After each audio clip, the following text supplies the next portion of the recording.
श्रीमद् कुंज विहारिणे नमः। श्री स्वामी हरिदास विजयतीर्थराम। दक्षिण के रंजनन नामक गांव में शांतोबा नाम के एक धनवान व्यक्ति रहते थे। भगवत कृपा से संपत्ति और सम्मान दोनों उन्हें प्राप्त थे और संसार के भोगों में वे खूब आसक्त भी थे। परमार्थ की ओर उनका कोई ध्यान भी न था। किंतु भैया, भगवान की लीला बड़ी विचित्र होती है। वे कब किसे अपनाना चाहते हैं कोई नहीं जानता। और एक बार श्री तुकाराम जी महाराज शांतोबा के घर पधारे। सच्चे भक्त का क्षण भर का संग भी मिल जाए तो अमोघ होता है। और आज तुकाराम जी के उपदेशों ने शांतोबा के ऊपर जैसे जादू कर दिया। उसे संसार के सारे सुख भोग तुच्छ जान पड़ने लगे। शांतोबा के मन में वैराग्य का उदय हो गया।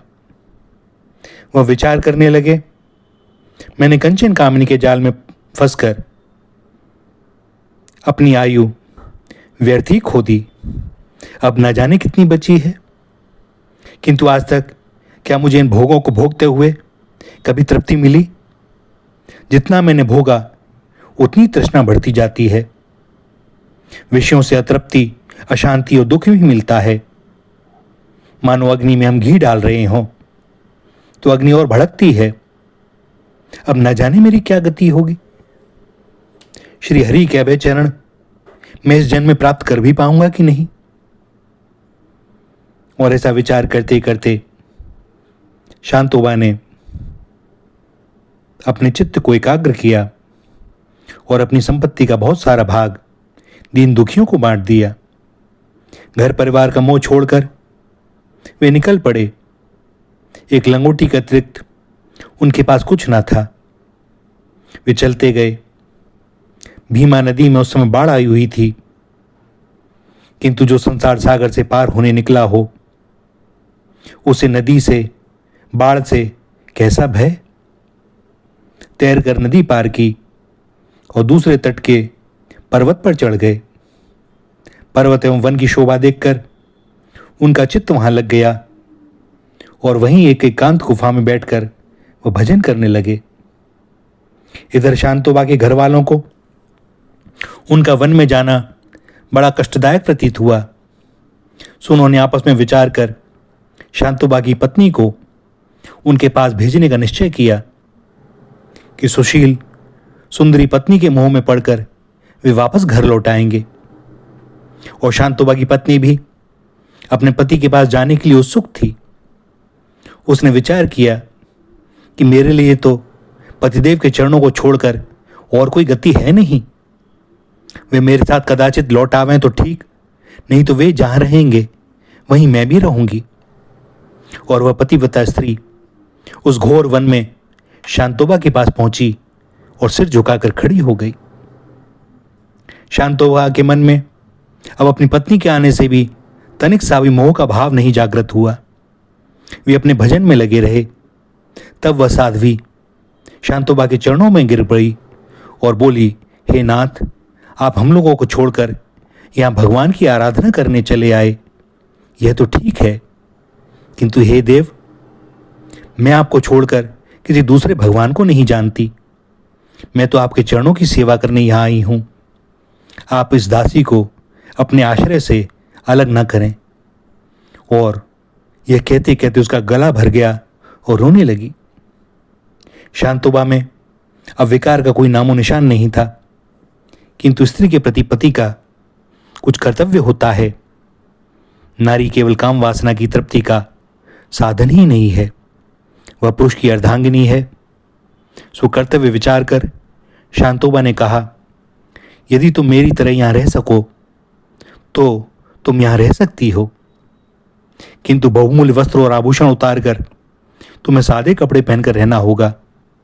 और यदि ऐसा न कर सको तो जैसी तुम्हारी इच्छा सो करो।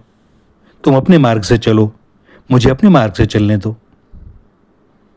पति के मार्ग को छोड़कर पतिव्रता के लिए भला कोई दूसरा मार्ग कैसा। सो उस देवी ने अपने वस्त्र और आभूषण उतार कर फेंक दिए और एक सादा कपड़ा पहनकर वो तपस्विनी बन गई। पति की सेवा में सब प्रकार से उद्यत रहने लगी। अब पति पत्नी दोनों मिलकर वन में भजन करने लगे। एक दिन शांतोबा ने अपनी पत्नी के संयम, धैर्य और त्याग की परीक्षा लेने का निश्चय किया और उन्होंने उससे कहा, रोटी खाए हुए बहुत दिन हो गए, तुम ऐसा करो, गांव जाकर कुछ टुकड़े मांग लाओ, किंतु देखना रोटी के टुकड़ों को छोड़कर और कुछ भी मत लेना किसी से। जो स्त्री धनी पिता माता के घर स्नेह से पली, धनी ससुर की पुत्र वधू बनी, अंतःपुर से जो कभी बाहर ना निकली, वह आज एक मैली फटी साड़ी पहने भिक्षा मांगने जा रही है। पति की आज्ञा से भिक्षु की बनी इस तपस्विनी की शोभा धन्य है, देखते ही बनती है। गांव में पहुंचकर वह भीख मांगने लगी घर घर। उसी गांव में उसकी ननद की ससुराल थी। अपनी भाभी को भिखारिनी के वेश में देखकर उसके दुख का पारावार न रहा। उसने पूछा, भाभी, क्या मेरे बाप दादा की सारी संपत्ति नष्ट हो गई? ननद को उस पतिव्रता ने अपने पति के वैराग्य की बात बताकर कहा, तुम्हारे भाई को मैं भूखा छोड़ आई हूं, मुझे देर तक रोको मत। एक टुकड़ा रोटी दे सको तो दे दो, नहीं तो मैं दूसरे घर जाती हूं। ननद ने अपनी भाभी के पैर पकड़कर उसे ठहराया, हलवा पूरी का थाल भरकर उसे दिया। ननद किसी प्रकार मानती न थी और वह तपस्विनी लेना न चाहती थी, किंतु अंत में विवश होकर वह थाल स्वीकार करना पड़ा। उसे लेकर वह बड़ी शीघ्रता से चली। पतिदेव भूखे हैं, इस बात को सोचकर वह कभी दौड़ती, कभी धीरे धीरे चलती। पर्वत के बीहड़ पथ में उसे अनेक बार ठोकरें लगी। किसी प्रकार पति के पास पहुंची और उनके सामने थाल रखकर खड़ी हो गई। शांतुबा ने थाल को देखा और बोले, मैंने ऐसा भोजन लाने को तो तुमसे नहीं कहा था, इसे लौटा कर आओ। और उस देवी ने डरते डरते शांतुबा को सारी बातें बताईं। बहन के आग्रह की बात सुनकर भी शांतोबा ने वह हलवा पूरी खाना स्वीकार कर दिया। पतिव्रता स्त्री का शरीर पर्वत पर चढ़ने उतरने का इतना श्रम करके थक गया था। श्वास तेज चल रही थी, पैर की उंगलियां ठोकर लगने से फट गई थीं। फिर भी पति की आज्ञा से वह उस हलवा पूरी का थाल लौटाकर रोटी मांगने के लिए बिना दो क्षण रुके तुरंत गांव की ओर वापस चलती। गांव में जाकर बड़ी मधुर वाणी से ननद को समझाकर उसने थाल लौटा दिया।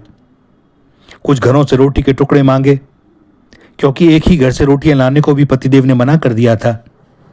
अब वह शीघ्रतापूर्वक वन की ओर चली। सायंकाल हो गया था।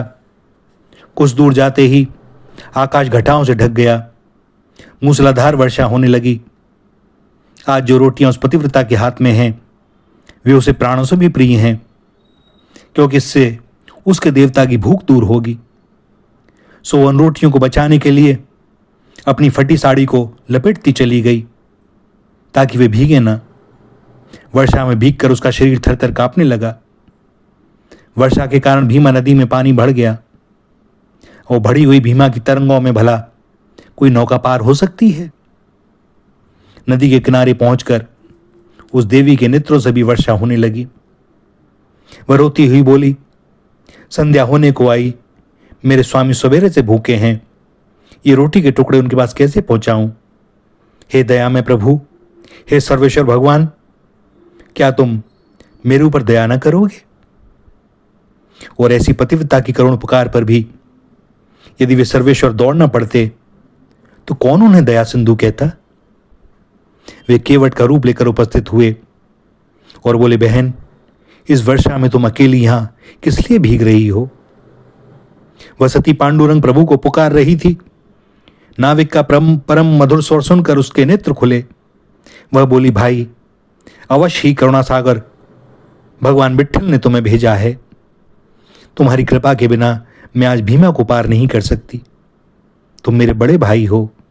उधर मेरे स्वामी भूखे बैठे हैं। चाहे जिस प्रकार हो तो मुझे नदी पार करा दो। करुणापूर्ण अश्रुसिक्त वाणी सुनकर करुणा सागर द्रवित हो गए। बोले, बहन, डरो मत, मैं तुम्हें नदी पार करके ठीक मार्ग पर पहुंचा दूंगा। भवसागर से प्राणियों को पार उतारने वाले उन महामल्लाह ने उस सती को कंधे पर उठाकर नाव पर चढ़ाया और फिर पार ले गए, और पार ले जाकर फिर अपने कंधे पर बैठाकर उसके पति के आश्रम के समीप तक छोड़कर आए। कृतज्ञता के एक दो शब्द सुनने के लिए भी वे वहां रुके नहीं, वहीं अदृश्य हो गए। पति की कुटिया के पास पहुंचकर उस देवी ने रोटी रखने को साड़ी का पल्ला खींचना चाहा तो सहसा उसे अपने देह का ध्यान आया।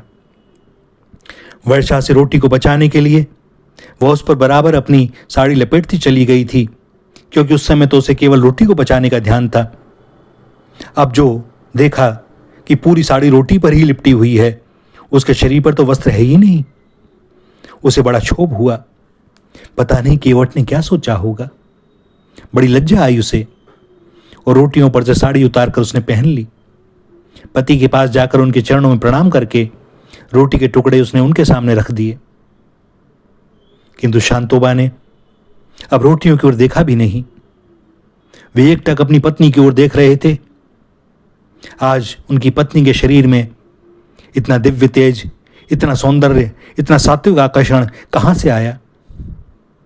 कुछ देर देखते रहने के बाद सावधान होकर उन्होंने पूछा, अरे साध्वी, तुम ऐसे विकट समय में यहां तक कैसे आई? अब उनकी पत्नी ने गांव जाकर थाल लौटाने, टुकड़े मांगने, मार्ग में वर्षा और भीमा की बाढ़ का वर्णन करके बतलाया कि वह कितनी व्याकुल हो गई थी, कैसे उसने भगवान से प्रार्थना की और कैसे केवट ने आकर उसे पार कर दिया। वह बोली, वह बड़ा दयालु था, उसने मुझे बहन कहा और मुझे कुटिया के पास तक छोड़ गया। मैं तो उसे धन्यवाद भी ना दे सकी कि वो लौट गया। उसके स्वर में तो जैसे अमृत भरा था। शांतोबा के नेत्रों से आंसू बहने लगे, कंठ भर आया। पत्नी से वे बोले, तुम भाग्यवती हो। भीमा की बाढ़ में तुम्हें पार उतारना किसी साधारण केवट का काम नहीं था। देवी, उन भव समुद्र से तारने वाले केवट के दर्शन के लिए ही सब कुछ छोड़कर मैं यहां बैठा हूं। अब इन रोटियों को पशु पक्षियों को दे दो। भगवान मेरे द्वार के पास तक आकर लौट गए। मैं अभागा हूं, उनके दर्शन किए बिना मैं अब अन्न जल ग्रहण नहीं करूंगा। इतने परिश्रम से लाए हुए रोटी के टुकड़े उस पतिव्रता ने पशु पक्षियों को दे दिए, और जब पतिदेव ही जल ग्रहण नहीं करेंगे तब वह कैसे अन्न जल ले सकती है? दंपत्ति के अनशन करते हुए कई दिन बीत गए। गांव में एक हरिभक्त वैश्य रहते थे। भगवान ने उन्हें स्वप्न में शांतोबा के लिए भोजन ले जाने की आज्ञा दी। अनेक प्रकार के पकवान लेकर वह हरिभक्त वन में पहुंचा और शांतोबा को भगवान की आज्ञा सुनाई। शांतोबा ने कहा, भाई तुम कोई भी हो और तुमको किसी ने भी भेजा हो, पर मैं तो उस भेजने वाले को देखे बिना भोजन करूंगा नहीं। उस वैश्य ने बड़ी अनुनय विनय की, किंतु शांतोबा अपनी हट छोड़ते नहीं। हार कर वह वैश्य उस भोजन को वहीं छोड़कर घर लौट गए। वैश्य के चले जाने पर भोजन के पदार्थ को देखकर शांतोबा ने कहा, हे नाथ, इन पदार्थों का महत्व ही क्या है? अभी भोजन किया और संध्या समय तक इनका मल बन जाएगा। मैं आपको छोड़कर इन्हें कैसे ले लूं? हे दयामय, आप मुझ पर दया क्यों नहीं करते? मुझे दर्शन दे नाथ, एक बार अपनी झांकी दिखलाइए। और भक्त की मनोवेदना भगवान सह नहीं सके, प्रकट हो गए। शांतोबा के नेत्र धन्य हो गए। वे श्री हरि के चरणों में गिर गए। भगवान देर तक शांतोबा के सम्मुख खड़े रहे और आशीर्वाद देकर अंतर्ध्यान हो गए। अब शांतोबा का जीवन दूसरा हो गया। हृदय में आनंद समुद्र उमड़ पड़ा। पति पत्नी निरंतर भगवान के चिंतन में तल्लीन रहने लगे। कभी कभार भिक्षा के लिए गांव में जाते। हजारों लोग उनके उपदेश से कृतार्थ होने लगे। दक्षिण के भक्त प्रत्येक एकादशी को पंढरपुर पहुंचते हैं। आषाढ़ की देवशयनी एकादशी को वहां लाखों भक्तों का मेला लगता है। एक बार शांतोबा महाराज भी अपनी पत्नी और ब्राह्मणों के साथ गाजे बाजे के साथ नाम संकीर्तन करते हुए भगवान पंढरीनाथ के दर्शन करने को चले। उस समय नरसिंहपुर तथा पंढरपुर के बीच में पड़ने वाली नदी में बाढ़ आई हुई थी। नदी पर कोई नौका नहीं थी। नदी का भीषण स्वरूप देखकर तैरने का साहस अच्छे अच्छे केवट भी नहीं कर सकते थे। दशमी की रात्रि थी। एकादशी को पंढरपुर अवश्य पहुंचना था। साथ के सब लोग यह सब देखकर किनारे पर ही ठिठक गए। शांतोबा बोले, भैया तुम लोग इस शुद्र नदी को देखकर डर क्यों गए? जिन भगवान का नाम भव समुद्र से पार करने वाला है वे श्री हरि क्या कहीं चले गए हैं? भगवान नाम की घोषणा करते हुए, कीर्तन करते हुए मेरे पीछे पीछे चले आओ। और शांतोबा उतर गए नदी में और इस प्रकार चलते जा रहे हैं मानो सूखी भूमि पर जा रहे हों। उनके पीछे उनकी पत्नी चलती गई। उस साध्वी ने भी नदी के जल की ओर नेत्र उठाकर देखा नहीं। वह तो अपने पति के चरणों को देखती है और आगे बढ़ती है। सहसा नदी के बीच में सूखा मार्ग हो गया। सब लोग शांतोबा के पीछे पीछे उस मार्ग से नदी के पार हो गए। पंढरपुर जाकर सबने पुंडलिक भक्त का पूजन करने के उपरांत श्री पांडुरंग की पूजा की। शांतोबा तो श्री विट्ठल के दर्शन करके अपने तन मन की सुध भूल गए। अपने हृदय में उन्होंने भगवान का दर्शन किया और सुना कि भगवान कह रहे हैं, शांतोबा अब तुम मेरे पास ही रहो। अपने प्यारे भक्तों के पास रहकर ही मैं सुखी होता हूं। भगवान की ऐसी आज्ञा पाकर शांतोबा अपनी पत्नी के साथ फिर जीवन भर पंढरपुर में ही रहे और उनका जीवन भगवत प्रेम के दिव्योन्माद में बीता। भैया भगवान कब किसको अपना लें कौन जानता है, किंतु कुछ हमारा भी कर्तव्य